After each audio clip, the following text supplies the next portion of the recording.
Hello, everybody. It's your Chapo for the week. It's Matt, Will, and Virgil here, broadcasting from Des Moines, Iowa.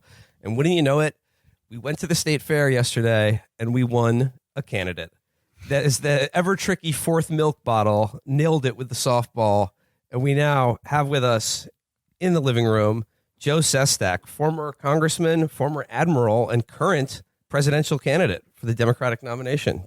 Admiral. Great. Thanks for having me aboard. I'm looking forward to the questions and the great discussion. Well, okay, I'm going to start off with maybe kind of a silly one, but I was hoping you could help adjudicate a debate that we've been having amongst ourselves over the last couple of days.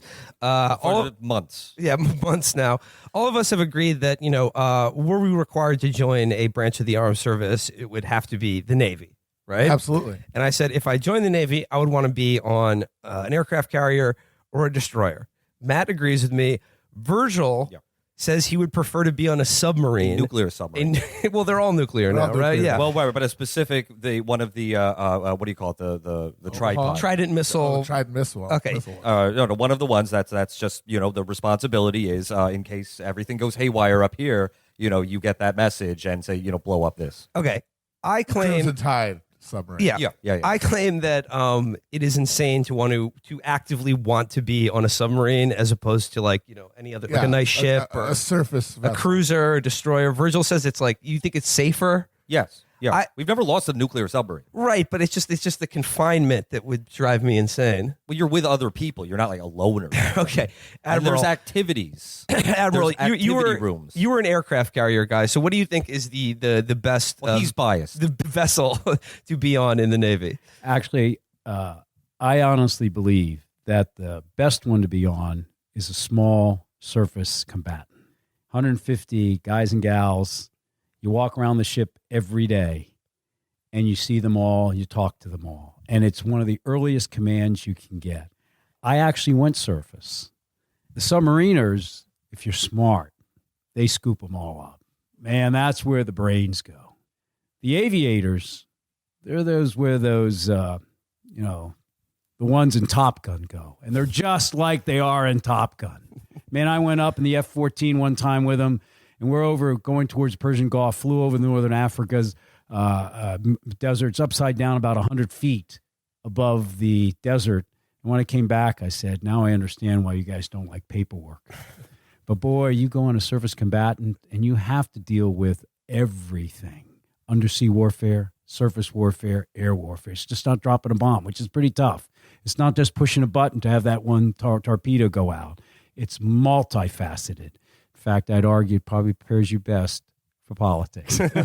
But that's why I love it. No, but I mean... Well, Admiral, the crux of the debate is the three of us are very lazy people. We don't have the highest level of competence. We don't really enjoy doing things very often. So my idea is, you're part of the nuclear triad. One job is to just, go around the oceans and wait.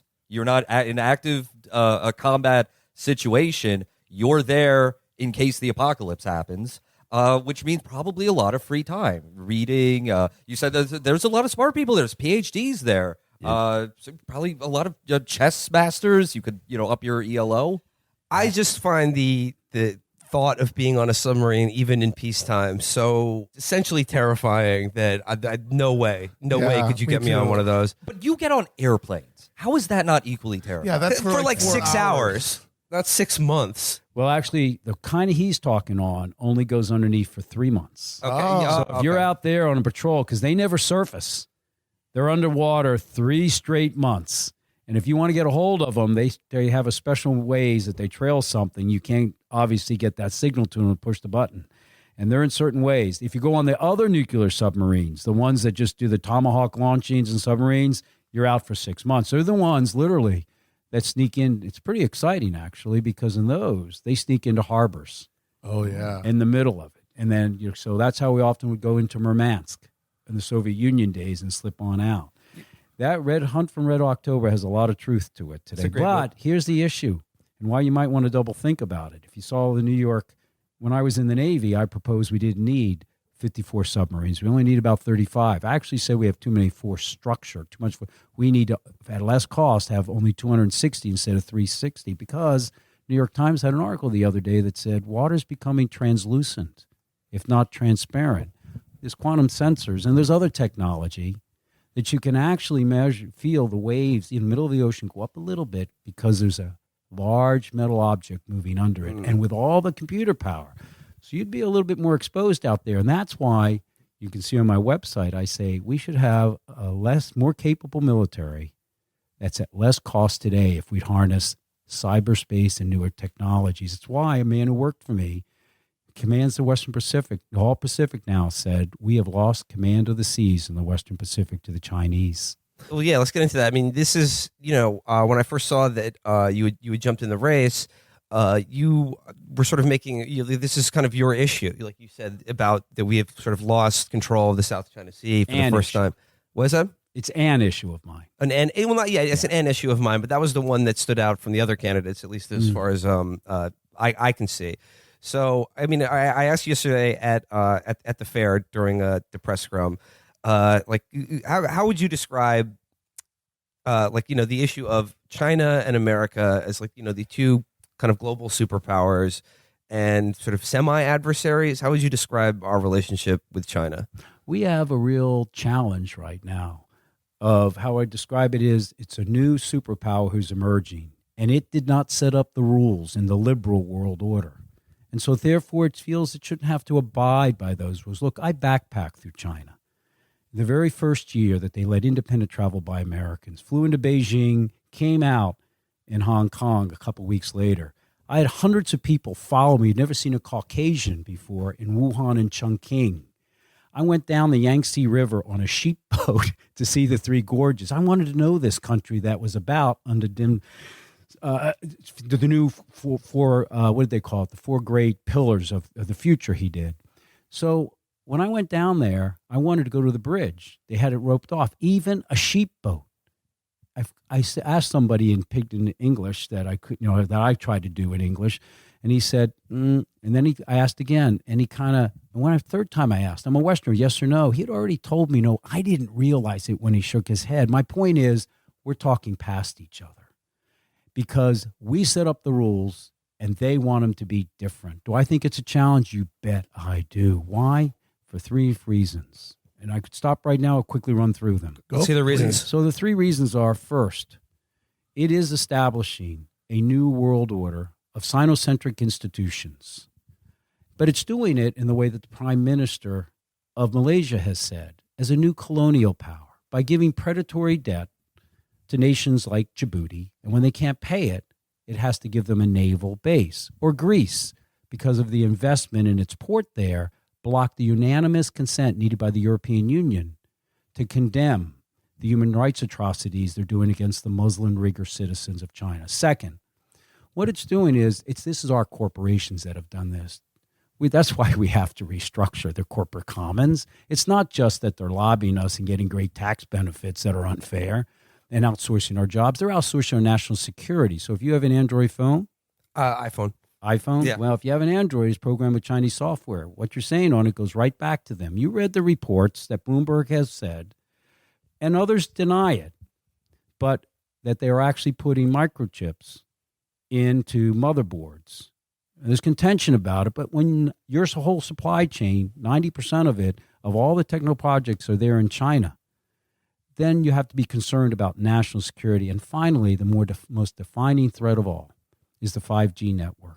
Whoever builds it owns it because it means eyes on. And since we sold Lucent, we don't even make the part in the wireless infrastructure. Why is that important? Economically. Anything that comes on a virtual business meeting will be seen. They don't have to hack. They'll see it. And if you want to go the other way during a period of tension, you can take down some more readily critical infrastructure. Now, can this be handled? Absolutely. But not by America kicking bruised allies and leave them behind and coming home behind a wall. Tell them it's a wrap. You have to convene the world to make sure that a rules-based world order ensues from all this. You talked about China as an emerging global superpower that doesn't want to play by the rules, which are largely set up by the Anglo-American world order, right? But from China's perspective, as far as what the British did to them, the British Empire and the Opium War, for instance, and the the fact that their country was, basically destroyed by Western colonialism, and then, the experience of the invasion of Japan, and like existing in a world where the rules, like you said, of like global superpowers are not them and not to their benefit, and have, largely, like I said, victimized and destroyed their country. Why would they want to play along with rules that, like, they regard as, probably not incorrectly, as hostile to them? And as I said, remember, I said they didn't make the rules, and I understand why they're doing what they're doing. But that doesn't mean that we have to abide by it because of past history. Think about it. Is it right they're stealing $300 billion a year of intellectual property? Is it correct that they're actually giving predatory loans to Sri Lanka? Predatory loans, way above what it should be. And then now it owns a port there for the next 99 years. So those are the questions that come up. Why is it that the World Trade Organization, which is broken, and this is why Mr. Trump says he doesn't go to it. Yeah, it is broken. But it has to join the World Trade Organization and to have the rights of the World Trade Organization, but it's breaking the rules because the rules are not being enforced by the World Trade Organization. So I agree with you that there have been injustices, real injustices in the past, but that doesn't make it mean that today we should let them do injustice. And so that's why I bring these up. Can we handle these in a very non-military way? Absolutely. I have said when I was in the Navy in 2005, I gave a brief to all the flag officers, and I said, terrorism is a tactical issue. The rise of China, having backpacked through it and seen it, is the geostrategic issue for America for the next century. That doesn't mean we can't do this in the right way, but rules should be established, and they are out there that we think are fair for the liberal world order, individual and human rights, open and fair markets, fair and just governments, where we work for the world's collective good. Yes, imperfect, like that tragic misadventure in Iraq that Democrats and Republicans went for. But there's a lot of goodness we did by having a fair set of rules on the whole. When it's described this way, when you consider a world that a rapidly shrinking globe with resource challenges that are only getting worse, and it does seem like conflict between China and the West, broadly construed, is inevitable. And I guess the question I have is there any reason to believe that that conflict can be resolved absent the just simple fact that you have a billion-plus person, largest economy in the world, trying to assert its ability to have access to resources in this shrinking globe against an order led by the United States? So is that conflict inevitable? And if it's not, what do you think a rapprochement with China would look like? Like a world order where we are not in conflict? Yes. I think it's been proven in the past you can do it without a conflict. The history of that is we had 2 world wars. After the First World War, we did not build a liberal world order. We didn't have an IMF or World Bank to handle the Great Depression of the world, and that gave the rise to fascism. So we fought another world war. And then, thank goodness, the world's greatest generation, and I know it isn't a perfect effort by them, built a different world order of an IMF, a World Bank, a World Trade Organization, the United Nations, where we didn't do the League of Nations. It built an entire thousands, even a postal union that this president is walking away from that establishes fair rates around the world. And we actually began to understand, because of that Second World War, that it's all with everyone that you set up rules. And we won the Third World War, the Cold War, without a shot. Now, it was hard, but eventually they came. And as Mrs. Gorbachev said when she came over and was taken to a shopping mall out in McLean, Virginia, and she turned to the president's wife and said, "We have wasted decades." My point is that this should be a positive relationship with him, diplomatically, economically, but with enforcing of the rules. So they want to be like, take the Trans-Pacific Partnership. They'd love to be in it, and they're already setting up their own that have trying to with 17 other countries. I know the issue on the Trans-Pacific Partnership and the angst it calls, but those nations are scared of China. And for us to take 40% of the world's gross domestic product and not be part of that, which is truly not just a trade issue, a geostrategic issue, and say, do you want to become part of it? Then play by the rules fairly. To where we gave the rules, China does not want to be isolated. It's why it joined the WTO. But if you want to join, go by the rules economically. Here's why it's important. China's in a race for time.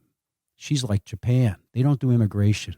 That's what's wrong with this administration, not understanding the value of immigration. And because of that, they're starting to experiment because of the one baby policy. Their population's going down. They've got about 30 years before they just can't keep that China dream from being solidified. Second, they're having real problems. It's why they have a digital incarceration of their Muslim Uyghur citizens. It's very restive out there. And so they have their own challenges that if they don't have stability internally, and this is where prices are going up on them now, and wages and trying to meet them, they cannot achieve what they want. So this is one where you do it like you did with the Soviet Union. You had some economics with them, but you didn't deal with them in other areas. Diplomatically, you join other nations together. It's why I tell everyone, the sculpture that's close to the Oval Office is not of an American. It's of a foreigner, purposely put there. Because that was the man who stood beside George Washington, commanding American troops to win the Battle of Yorktown together. And he's there not in honor of him, but to remind the president, we won our American dream. We cannot protect our American dream without allies and friends. This is not U.S. versus China. This is a world, rules-based world order that we have to restore U.S. leadership to. And I know there's been problems in the past, but gosh darn it, how are we ever going to deal with climate change when China is going to build 1,600 coal plants, not in its own country? It's taking its old ones and it's selling them to the underdeveloped countries. So this is an enormous issue that has to do with our entire contraction of way of life if we do not restore U.S. leadership to the world. How is what you characterize as predatory lending from China to developing countries, how is that substantively different from, say, the operations of the World Bank and the IMF, which are nominally international organizations, but in practice dictated by the United States and by European centers of capital? How is that substantively different from, say, what's happening in Greece right now, where there are loans that cannot be repaid, and then the enforcement of a strict austerity regime? Yes, the difference is I express it pretty, in my mind, probably too simply, is where the World Bank and the IMF has always either forgiven debt or restructured debt, China doesn't. I want Djibouti as a naval base. You probably saw 5 days ago, they said the same to Cambodia. It's got its second overseas naval base. It is constructing 42 or rebuilding 42 ports from Vanuatu to Myanmar. A string of pearls people are concerned about, all with loans from it at predatory rates, many of them, not all, at 7.5% when you can get 4.2%, by going to IMF and others, who will forgive loans or restructure it. And that's how, by the way, the Great Recession we got Europe through was by the IMF and World Bank that we did. They didn't say, okay, we'll do it for you, but I want to make sure I own that territory of yours. And that's the difference. And the Prime Minister of Malaysia said that in an exact quote. He said, they will not forgive, they then own you on these loans. What is the role of the United States' global network of military bases in this conflict? Does that not encourage China to seek its own overseas power projection capability? And does that mean that the United States has a responsibility to try to step down overseas military commitment, or does it need to fill the box basically to avoid China from filling that space? Right. It's an excellent question because some of these bases, like Vanuatu and others, those were former U.S. naval bases. And we have receded from, you look at the numbers, a majority of our bases from overseas because there was no need to. But part of the bases is not just for the projection of power. Part of the reasons to be there and why I advocated that the United States should have put another base for an aircraft carrier in Guam. It has one in Japan. Is it serves two purposes, as China was, and this is 2005. It actually serves three purposes. One was, it says to China, who knows, we've watched them war game it with Taiwan. I mean, this isn't just based on think. We have plans and we watch what they do. That when they practice invading Taiwan, they know our aircraft carrier alone can only do 12 hours ops before it shuts down. You need two at all times. One, it serves as a deterrent. More, it serves as a reassurance to allies and friends. So, for example, when we have the North Korean dictator, who's now been given credibility on the international stage by Mr. Trump, and Mr. Trump said the other day, I think they want us to cancel all our exercises. Japan is not happy with that. They've already got an amphibious force, which they never had after World War II, and are talking about changing their constitution. It's a reassurance to them that we are here. We're not going to walk away from you. And third, it takes one aircraft carrier to keep one forward deployed in the Western Pacific for rotational purposes. It takes five, because it takes a month and a half to get there, a month and a half to go. You got to go into maintenance. I recommended we don't need 12 aircraft carriers. We only need 9 because an aircraft carrier today can strike in 24 hours 10 times the targets that it could do 15 years ago. So why do you need so many aircraft carriers? So it saves us money because it's positioned. It's a posture, not a structure. It reassures, and it's there in case something untoward happens. And we watched them practice against Taiwan. Remember, they shot some things the other day. So... and that's what it does. But if China's doing it, they can do it. But they're doing it by forcing other nations to bend to its will. We ask permission. But I mean, like to your point about African nations who are, they've given loans, and then when it comes time to pay them back, they're like, we want a naval base in your country.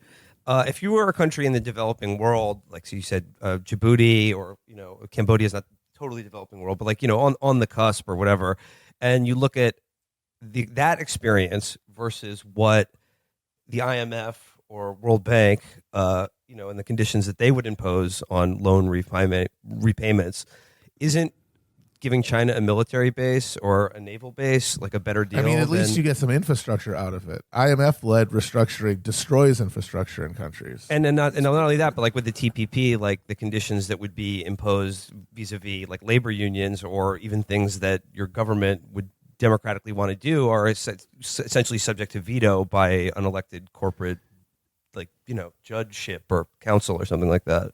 Right? Say that last portion again. Well, the portions of the TPP that allow the country, if you're a signatory to it, that like certain things regarding labor laws or regulations can be essentially vetoed, even if your government passes it. Both points are valid points, except World Bank. I know you're saying it's bad, and it does. It wastes money on some of those loans. But they're under the stricture not to give a government a loan if it can't, at least as they sign up, be able to pay it back. The real issue is not the World Bank or the IMF. It's the United States trying to understand, to your issue of Africa, we have more military attaches across the embassy of Africa than we do diplomats or economic development people. So I don't want to be pigeonholed into this is all about military might or anything. That's like the third most important issue. The issue is we have neglected to be in Africa doing our development there. They'll come out from behind that veil of tears they've been in for decades, and they'll remember who was there. I've traveled through Africa. My wife works in Africa. It's why I did. You remember the Afghanistan all-girls team that got denied a visa for robotics a couple of years ago? I did that. I brought 150 nations together to convene the world. Went into Africa to get poor countries who never did STEM before. I'm just not talking here. I found and 42 countries from them, got them all in. I got Iran in. Everybody President Trump's travel in to convene the world. But in Africa, we need to be in there helping them develop, because in 2050, that nation will have, I think it's 1/4 of the world's population, or it's a little bit later. They have 5 of the most developing countries in the world. We should be in there helping them come out from this tragedy they're in. So the World Bank and things, They do a lot of infrastructure that is not good infrastructure, but they don't then do what China's doing. You've seen China's projects there? I have. They're terrible. They're shoddy. They're done by labor of China, not indigenous populations there. And they leave it bad. They don't like them. Look at this last Zimbabwe election. Look at Gambia's last election. Everyone who ran sort of like running about, people run against Mr. Trump, what he's doing. They ran against China. Yes. So don't go telling me that's it. What the real issue here is not the military. That's a side issue. What the real issue here is, are we out there doing what we did do, like after the Marshall Plan, when the military stop problems, they don't fix them.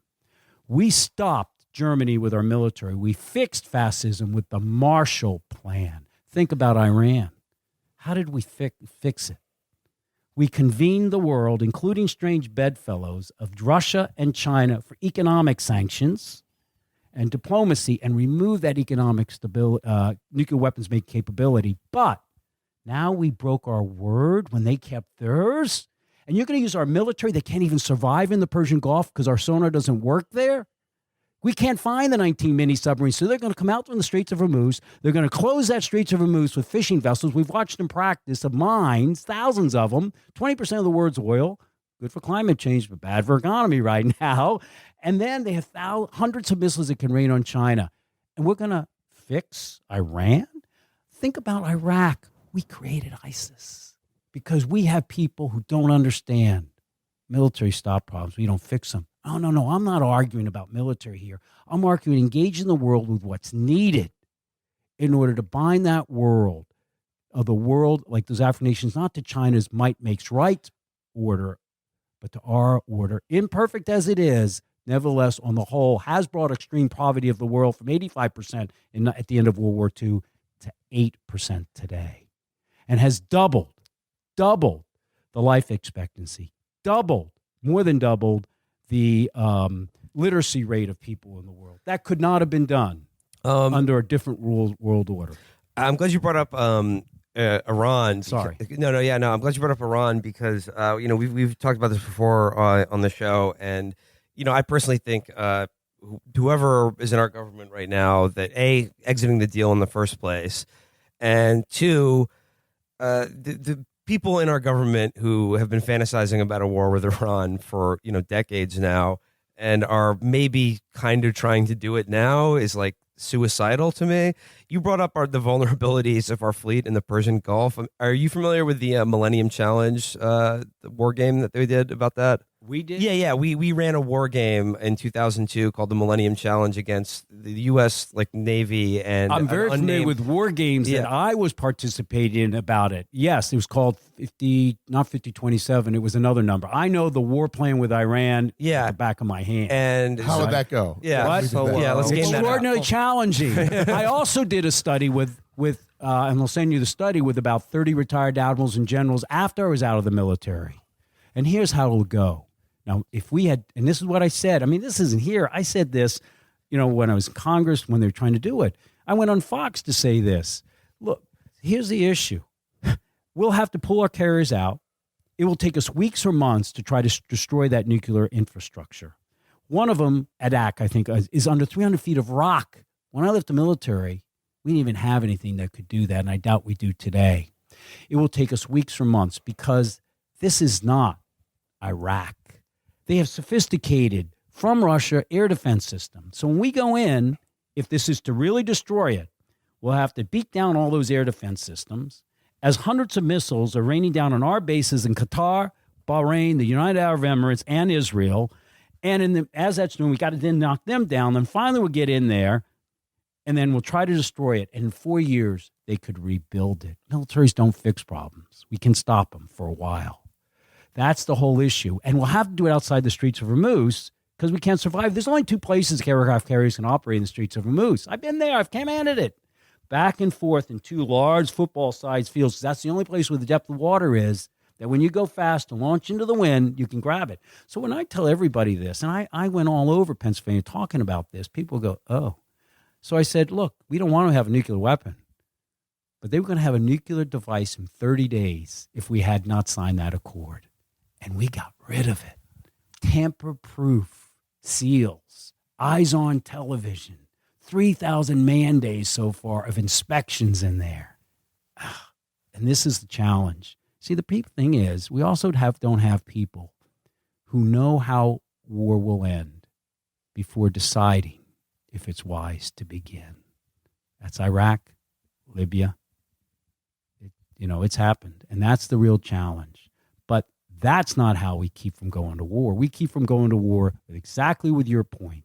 We need to be in Africa. This administration has actually opened up a little bit more development aid there, believe it or not. But we need to be all over that place and bring the World Bank and IMF to do it right and not waste money on non-good infrastructure projects, which they've done. Isn't it a zero-sum game? When we're talking about Africa, and you're talking about the emergence of China as an imperial power that can use military means and economic means and diplomatic means to project power, take control resources, gain military bases, and so on and so forth.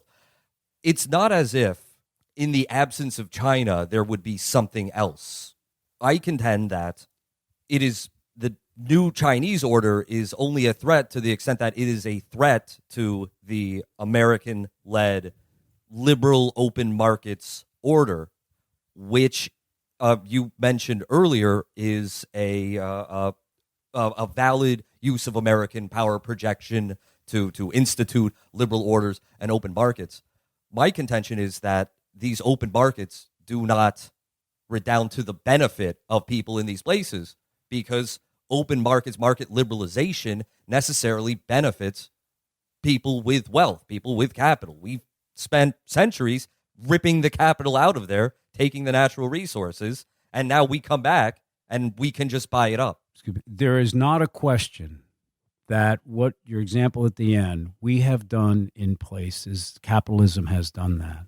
But communism didn't prove even close to doing the good that the vast majority of capitalism has done. Where did those facts come from that I gave you about extreme poverty being diminished, life expectancy going up? So you have a president of the United States who's a Republican and does the best AIDS program for Africa that's ever been there. Now, I disagree with not with your examples, but with the premise that this system is so bad that it cannot be better for the world than a China that will digitally incarcerate as well as physically incarcerate those it disagrees with, the Muslim Uyghur citizens. And so my take is they're also mandating that if you sign up for the Belt and Road Initiatives, these 70 countries, and the international organizations, that you must take their digital road, which means you must do the 5G network, which means they own you because they have eyes on everything. So I don't disagree with you on corporations. Look, 450 congressmen and senators have taken a lobbying job since 1998. You know what their income has done in that period of time? 400%. As the median level of income has gone across here. I know I got offered a 7-figure job, and my wife put her hand on my shoulder when I turned it down. I don't mean this in a self-serving way. And I went to do First Global and all that and said, are you sure?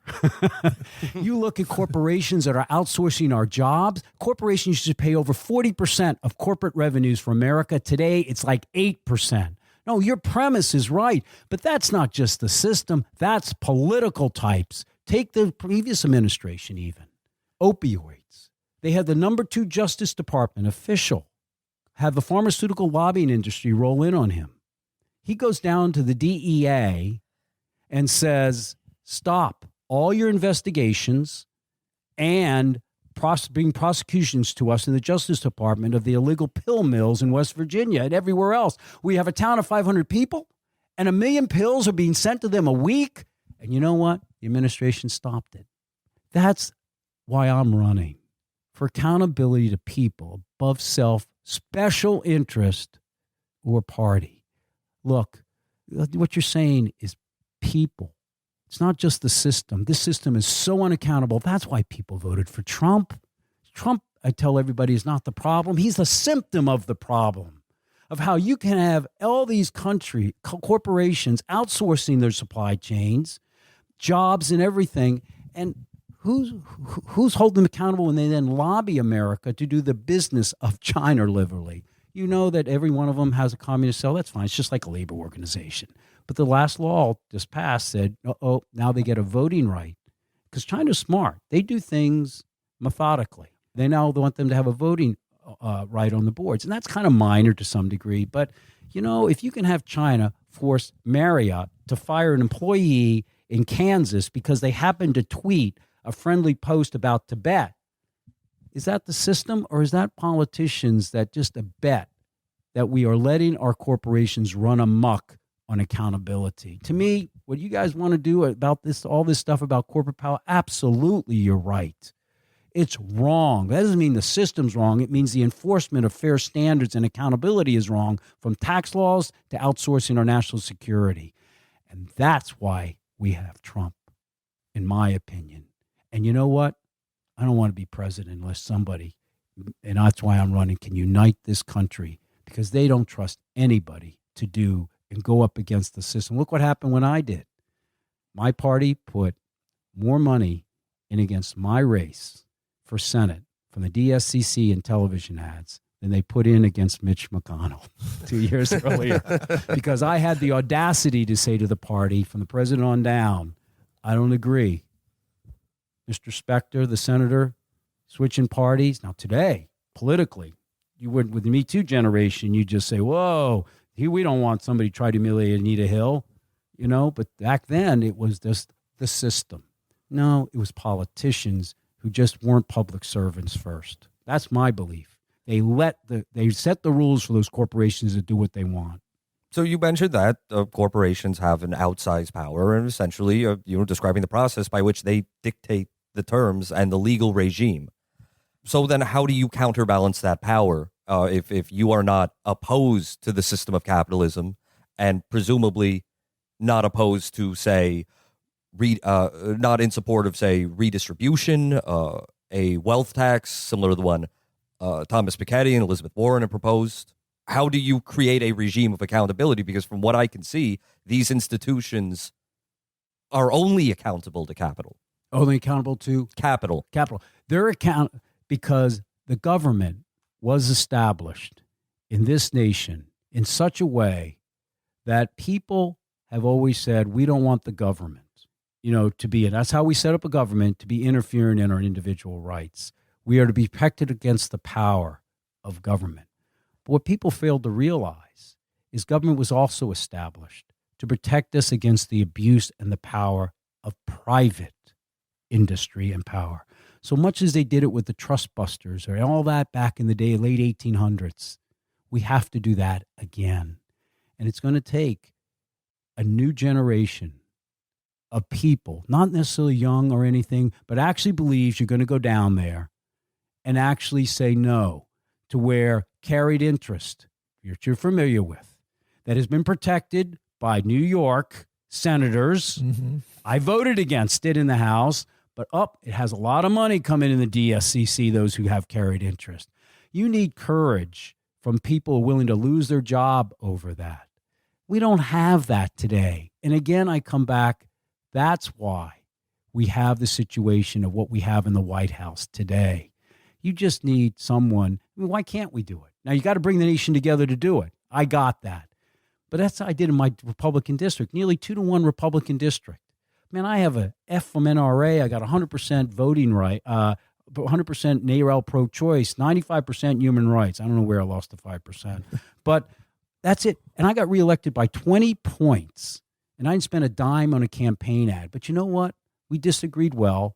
They actually were there, Tea Party thing. Remember the Tea Party, the healthcare? Man, they'd come in. I'd get there half an hour before, shake everybody's hand, let them yell and scream at me. At the end, we shook a picture. I went over like our the live heads. Shows. I went over the heads of the 87% of all elected officials in my district who were Republicans and went right to the people.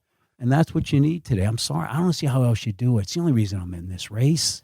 So, you mentioned these are the reasons that, you are in this race. This is why you're running for president. You got in late. I'm just saying, so from you and your campaign, what's the next step for you?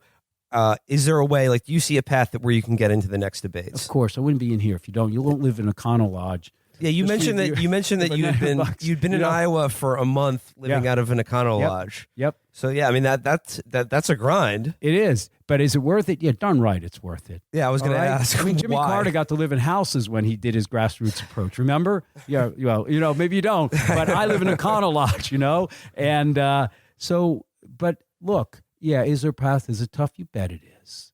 I got in late because, as you well know, my daughter's brain cancer came back. All right, that initially drove me into it. All right, 8% of kids survive glioblastoma, same as John McCain, Ted Kennedy. No adult survives, only 8%. She's beaten it. I wouldn't be here if she wasn't a safe harbor. She was a little low today when I called it just driving up the street here. That's why I was a couple minutes late. Tired. But all that said, I am running, as you said, for really one purpose. We don't unite this country. We can't meet any of the defining challenges of time back and forth. Okay? But can I get it? Sure I can. First of all, I'll be driving about 4 hours right after this to go to 2 events, all right? And if you saw the tweets recently from when I went to just yesterday about two types of tweets that have come up, and I understand there's only a couple. I got that, to where I was thanked for coming to an event that others didn't come to, and how I got there early, as they said it. We just go everywhere. Number 2, also tweeted 2 Democrats who came to see me. Well, one was there already, a waitress. The other was a gentle elder man who said, we voted for Trump last time. We're looking for somebody else. In a letter. I have to get eventually on the debate stage. I got it. But first I have to secure this beachhead. Right. And I got to be everywhere. And then...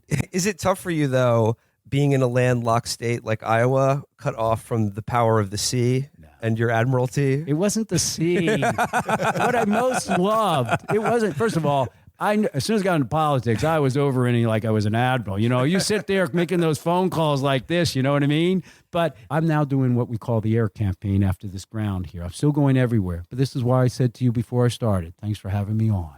I need to get my message out there. Number 2, and so that's what we're doing. I went to the Wall Street editorial board the other day and came back. I'll go anywhere. Wasn't Breitbart because nobody would have me on. You know what I mean? Talked about immigration, why the undocumented should be. We need them because women have a birth rate since 1970 that hasn't been replenishing our population.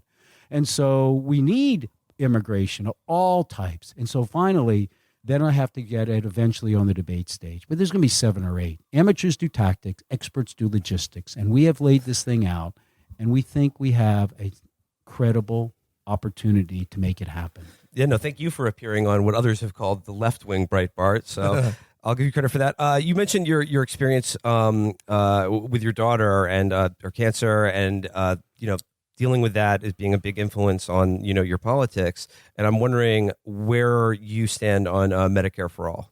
Yeah, it's a little change from when I first got in. I ran in 2005.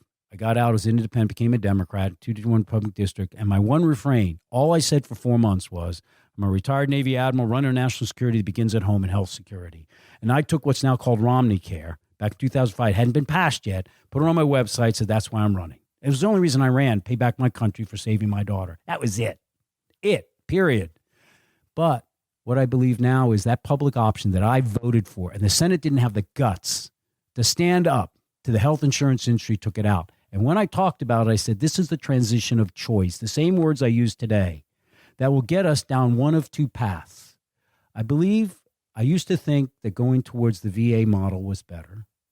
Why? Because if you read the New England Journal of Medicine, Rand Corporation, they have been rated, despite all the bad press, as equal to or better than any private health insurance or Medicare or Medicaid in providing quality care in the top 11 major indices. Believe it or not, it's true. Yeah, it's the NHS model. Yeah, the VA. The real problem is the VBA portion of the VHA, the benefits trying to get in. Yeah. There's problems. So number 2, I also think that it's very critical to Medicare for all. We keep the John Hopkins of the world, the universities that kind of do innovation, but you get to the single payer portion. Why? Well, think about this. Here I am, my daughter's brain cancer came back.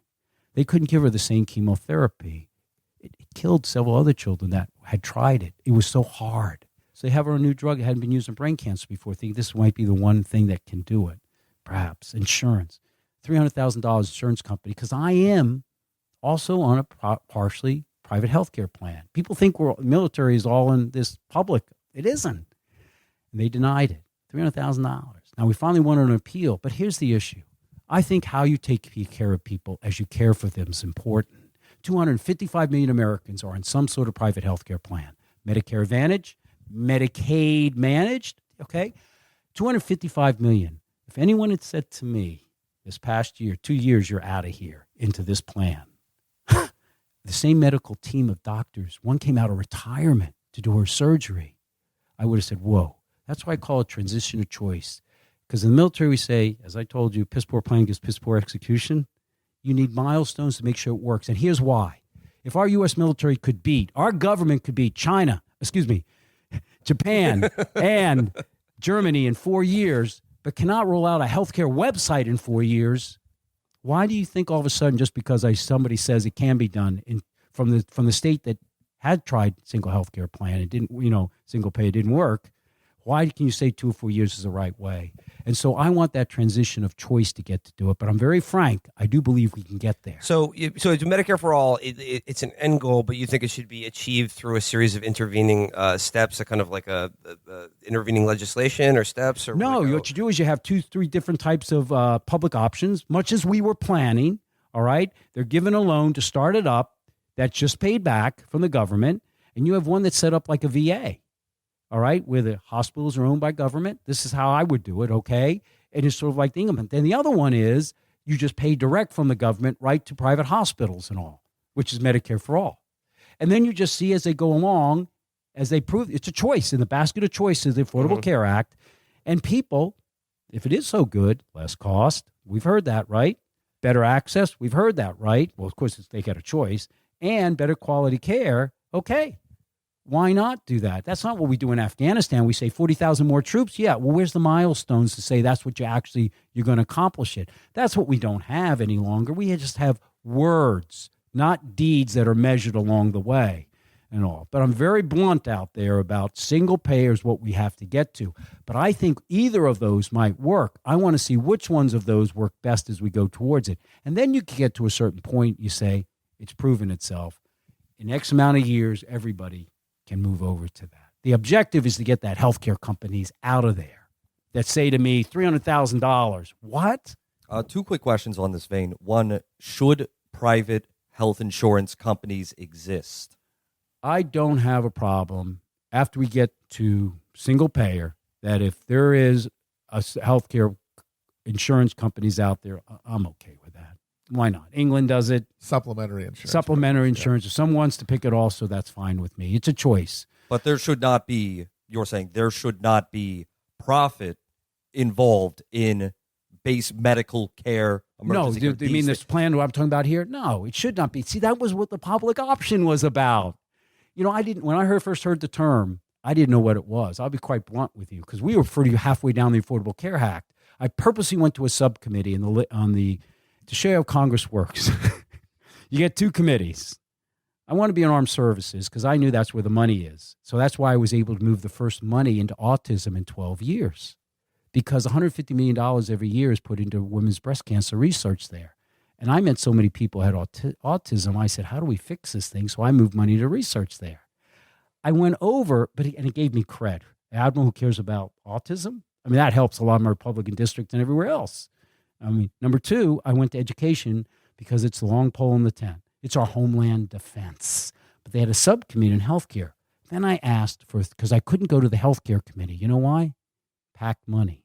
All the money goes there. No, to prove that, I asked for a waiver for a 3rd committee, small business committee. Majority of Americans work in small business. We're only creating half as many small businesses today as we did for every 10,000 citizens 30 years ago. So I went there. They said, you want to be vice chairman? I said, that usually takes 10 to 12 years. I thought they had a sense of humor. Nobody goes to small business. You know why?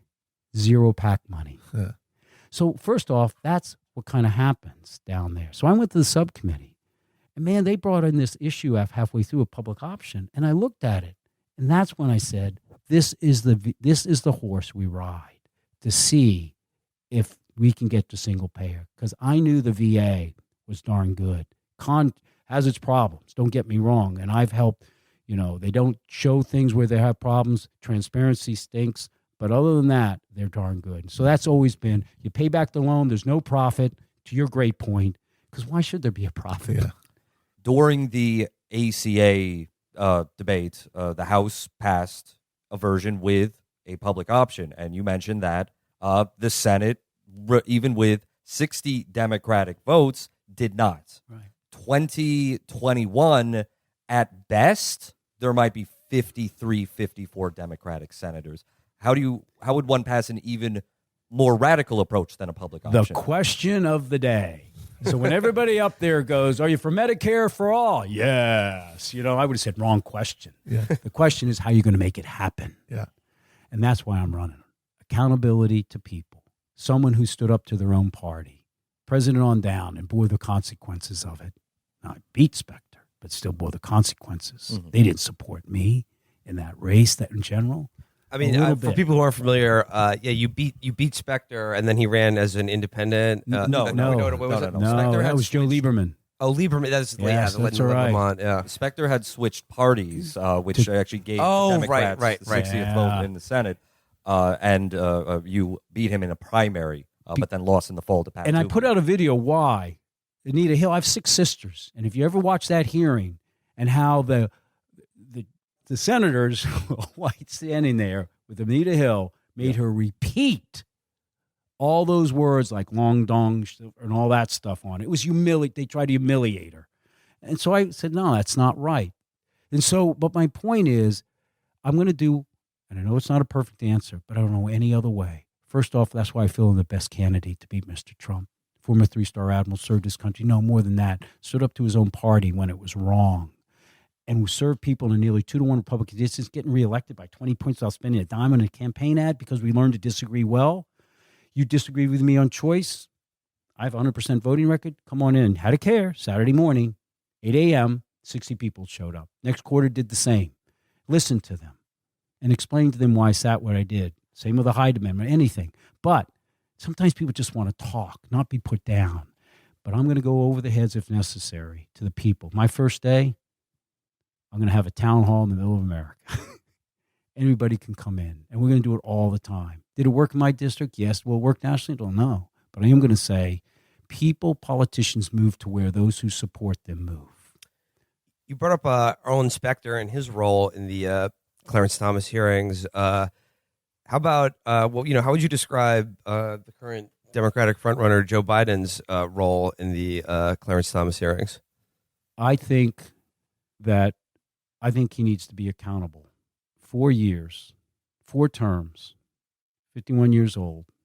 Lyndon Baines Johnson's would have given her fair hearings with that much experience down there. I just think what happened to her was inexcusable. But that's how I feel overall. Think about this.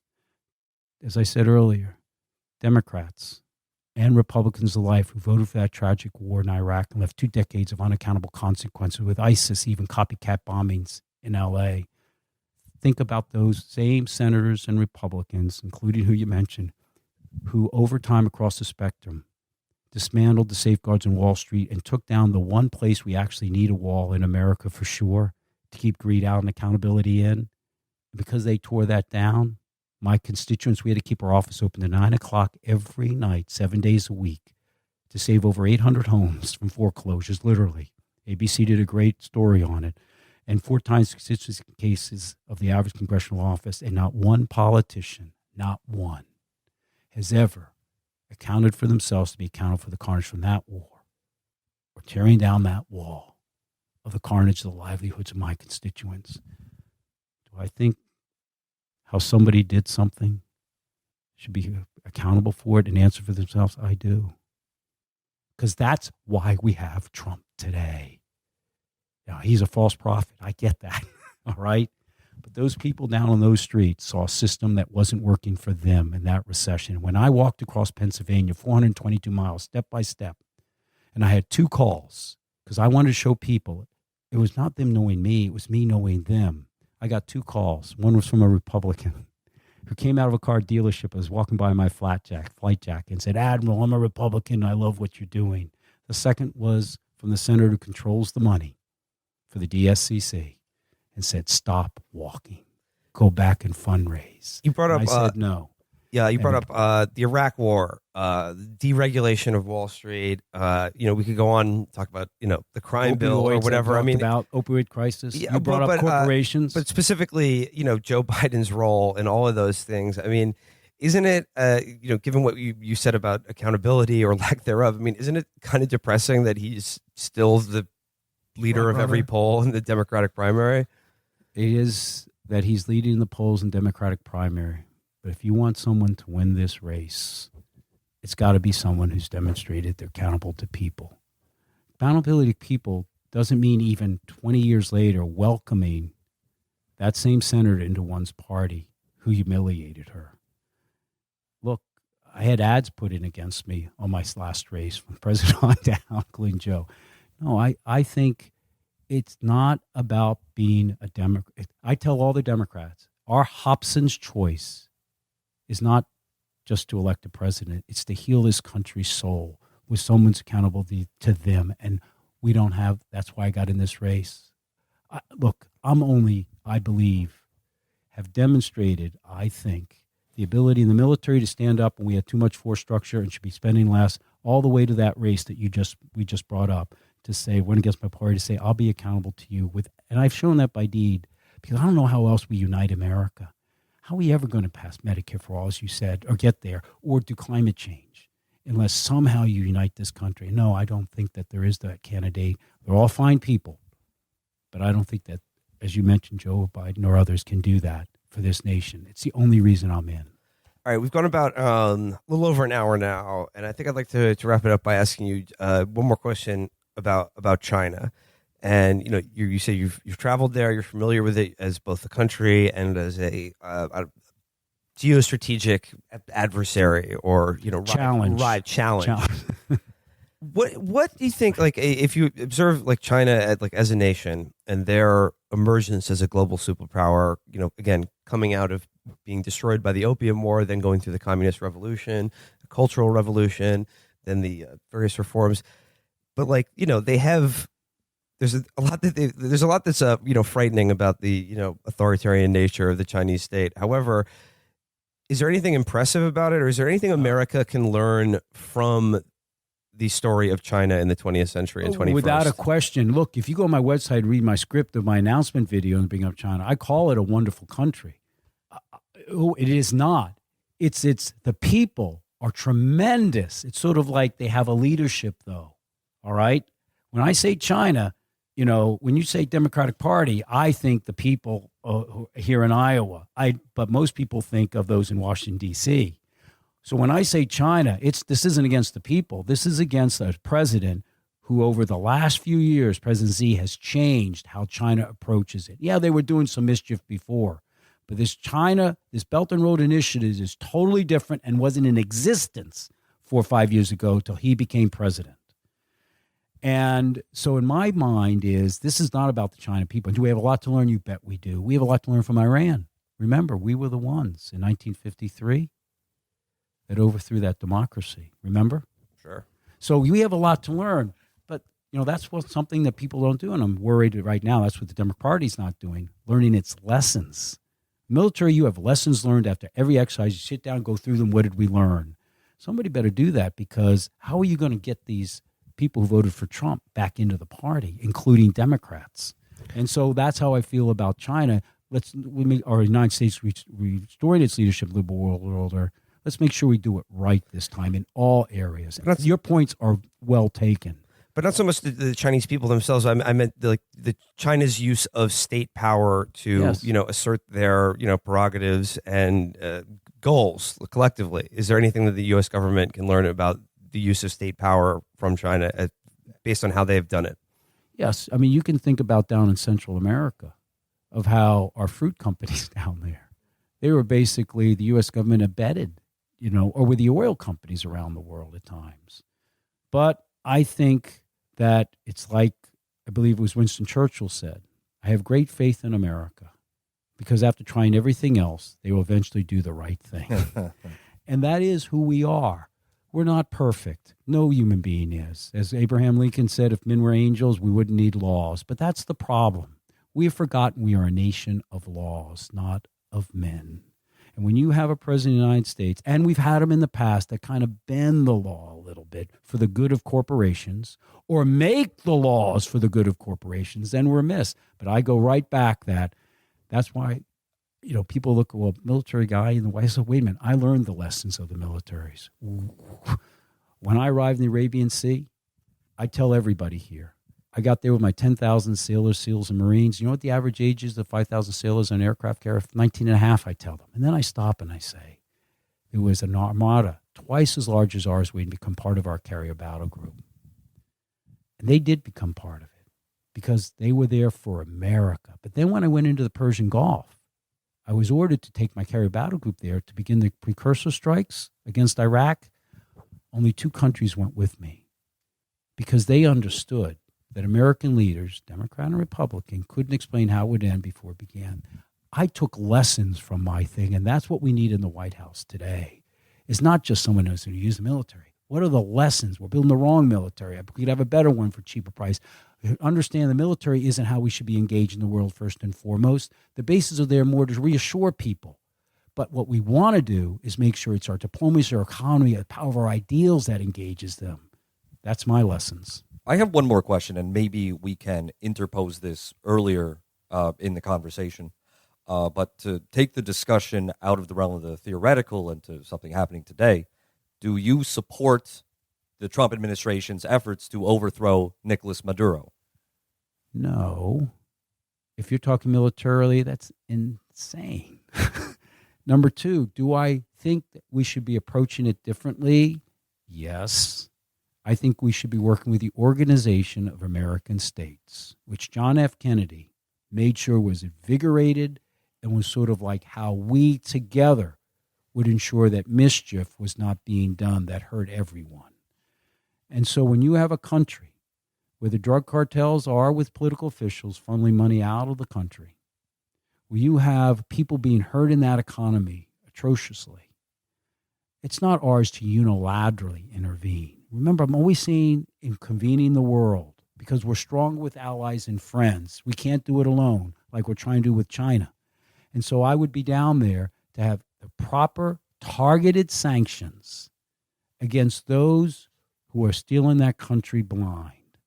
And by that type of pressure, perhaps we can bring an eventual evolution towards a democratic state that isn't really in name, but is really someone who's pickpocketing its people. Well, I'm not just talking about military efforts to support the administration's embargo on Venezuela.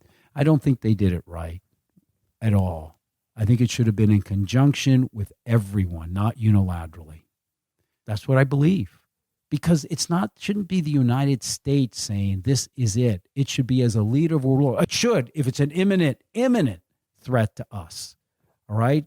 This is not a vital interest. It's an important interest that can change the character of a region. And so in those cases, it's not an imminent one to us. We'll do anything to defend ourselves. The missiles you talked about on a submarine, for example, being launched or not. It is one where if it's changing the character, we should do what we did in the first Gulf War. We convened the world, and therefore we all owned it. And it wasn't just the United States unilaterally going in. That's why I differ from how this administration does its foreign policy. It thinks it should be all by itself, the big cowboy. And then it's more costly. So no, would I have supported it if we had done it as the Organization of Arab States? Yes. And by the way, if I could, that's what we should do with the World Trade Organization. Countries, we should convene that, change the rules, and then have it done through a rules-based world order, not where the United States says this is a national security interest. What BS? You know what I mean? And we lose credibility that way. We lose credibility when we do things unilaterally. I guess I have one more. You talk about bringing back accountability and taming the excesses of the corporate corruption and the military overspending and all this through accountability, through reestablishment of these norms of behavior that have allowed corruption, that have been reduced and allowed corruption to warp the government. During the speech you were at yesterday, you gave yesterday, you used the metaphor of like a ship, of a ship of the line, and the responsibilities people have on that to each other, to the way that the society basically should run. Is there a way to inject that sort of accountability structure and overarching culture in the government without it basically being a military government? First off, the military is not like people think it is. It is not black and white. Those enlisted men and women, if they wanted to and you aren't treating them with respect and due course, they can make life hell. I mean, they are great. And there's more, as Admiral Arleigh Burke said, of even though the thing he liked about the Navy was every two officers had a difference of opinion, but then they came together. It's a lot different than people think out there. You don't listen to that chief petty officer who supposedly works for you, but you're really working for him as a young officer. He puts his arm around you and say, keep quiet. I'll teach you the ropes. You aren't going to make it. All that said, you've asked another defining question. How do you inculcate a system of accountability? Because you just can't mandate it. You must incentivize it. Now, you can mandate certain things. No more revolving doors. That's my party didn't learn that. They supported someone who's a pharmaceutical lobbyist from a revolving door. That's where they put the money into oppose me, and then she lost the major election because Pat Toomey obviously used that in the year of draining the swamp. But you don't have the revolving door. There are certain things you can mandate, all right? But then you have to incentivize. And I give this example. We go into Grenada. If you remember that short incursion again, and Break Ridge, Clint Eastwood. Yep. And so the Marines could not talk to Navy ships. There was no interoperability. There was no jointness that you hear about. They had to use a quarter and a payphone to go to Norfolk headquarters to have them call the Navy ship to tell them where to put the shell. So Congress, in one of the few times it really had great wisdom in the way it is incentivized, said, look, we got to have jointness. Now, we can mandate it. That's a problem sometimes with just a mandate. There's always a way around it, tax reforms or stuff like that. So and then they don't expect what you inspect. That's why inspections are good to oversee. That's what government should be doing. But that said, because it doesn't, you incentivize it by saying, guess what? You don't have to be joint. But if you want to make general or admiral, and everybody does, you have to go and do 2 joint tours over there with another service. And you got to go to a joint war college. And all of a sudden, Desert Storm 1 happens, and we're the most joint force world in the world. They incentivized it. You don't have to, but you incentivize it. That's like the freedom of choice. It's not a dictate. It's and it proves. That is what we have to do with accountability. You're not going to be in our government if you're one of the revolving doors. It's an incentive, that people grow up not wanting to do that, And I don't have the perfect answer to this. But I do know that if a captain of a ship comes aboard, and I took over a ship once that was known for some wild ways, all right? And he holds accountability, it starts to come down. And it's how he acts, how he enforces it, but then incentivizing them to be that way. So when I busted the first guy, everybody knew. But 6 months later, I gave him back his stripes and his back pay he lost. It was an incentive to show you can make a mistake. It's okay, but you better be doing it right most of the time. Do you know what I'm trying to say? Yeah. Sorry, sir. When you were an admiral, was there perhaps an enemy admiral who was in some ways your counterpart? And perhaps, you were enemies, but you had a kind of mutual respect for each other because of the similarities of your position? Yes, there were. I mean, you have to understand that you can even see it among the services because money's precious, even though you think there's a lot there. There is. But I remember one Air Force officer said, after the after the Navy, the Soviet Union's our next worst enemy. Because you're fighting. So there's competition in there. But yes, you could take, I'll take Jim Mattis, the former Secretary of Defense, who I have great respect for. And I think we were fortunate to have him as Secretary of Defense. But we had big differences of opinion. I ran the Navy's $350 billion warfare program where I was trying to change, and I frankly didn't think that future warfare would be landing Marines on like Normandy. And I felt that we didn't need that. If I was doing the same thing as submariners, but over here, he understandably had this opinion. But do I have great respect for him? Yes. Do we fight like dogs? Yes. But that's what we need. It's a democracy. Why not? And that's what we need in America. We need to disagree well, is what your point is. But I also will tell you, I got into trouble. When I proposed that reduction, and it's on my website, it went over to Congress. I worked for a wonderful chief of naval operations. And I said we only need, and he approved it, 260 ships instead of the 375. Cut the aircraft carriers, cut this, because we're going to move stuff into cyberspace and other areas. Just, like that's the new commons. If you own the commons of cyberspace, then you can command the commons of the seas and the commons of the air. Without this, you can't. So we don't need as much force structure. But also that proved controversial. And I did run up against the congressional. And I had to brief 2 senators who made submarines, and they made that clear. Congressional and military industrial complex. And I paid a price for that. I did. Admiral, I want to thank you for joining us and being our candidate from Iowa. Thanks for coming home from the fair with us. Thanks for having me. A lot. I Yes, appreciate it. thanks for your time.